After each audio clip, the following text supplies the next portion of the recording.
So before I start off this video, I just want to let you know that I am a person that really struggles with building friendships with other people because I am an empath and I am a loner. So it is really difficult to be in a crowd of people or to even sometimes interact with one person because I'm very sensitive to other people's energy.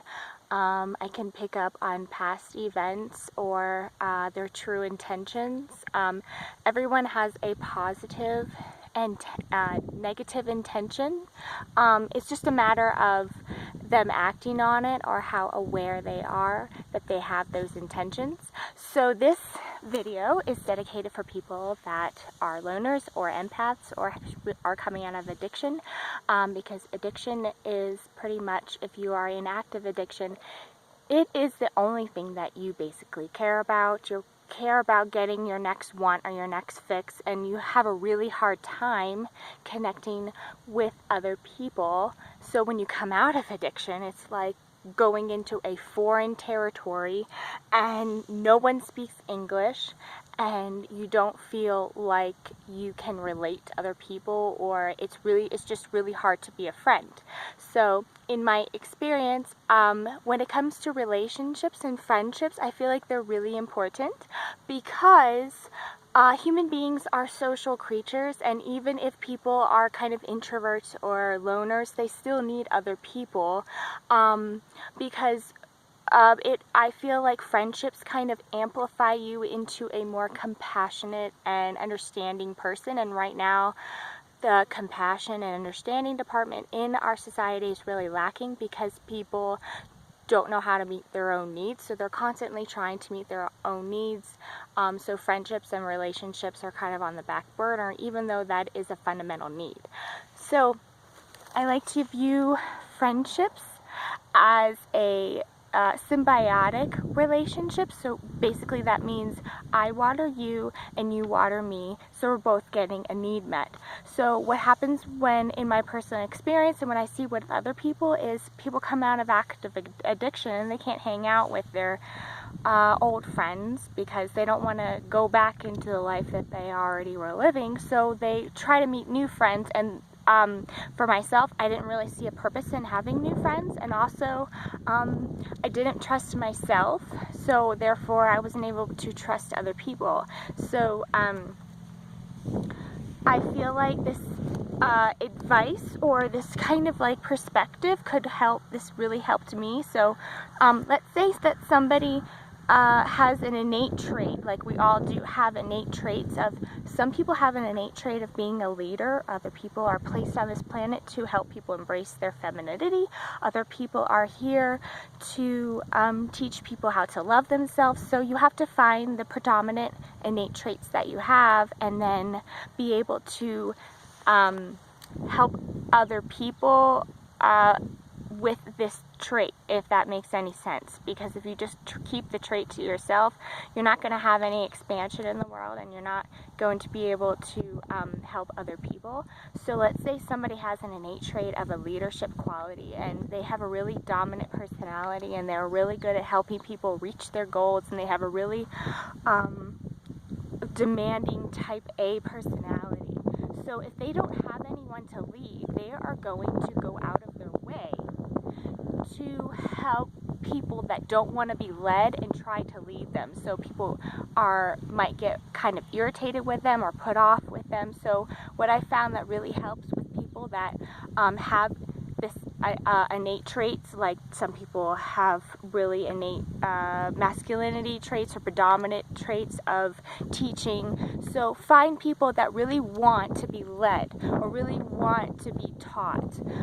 This will really help not only yourself in meeting your own needs, but also having the expansion and amplifying other people's perspectives. Because if you have a limited perspective, you're not going to be able to be very understanding with your environment around you, you're not going to be able to understand other people.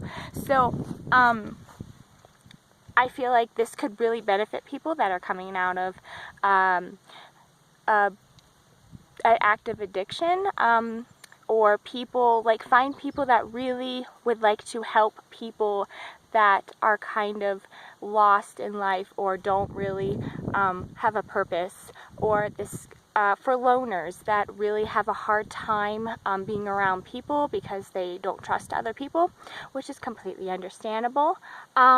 I did write a blog post called Selftrust and Safe People, which I find is really helpful for other people because I can see, like I said, I can see the intentions of other people, and everyone has a positive and negative light to them. No one is all good and no one is all bad. It's just a matter of balancing the two. So also I have a video that I posted. It's called 5 rules that I have for myself personally when meeting new people, and these rules have really benefited me a lot.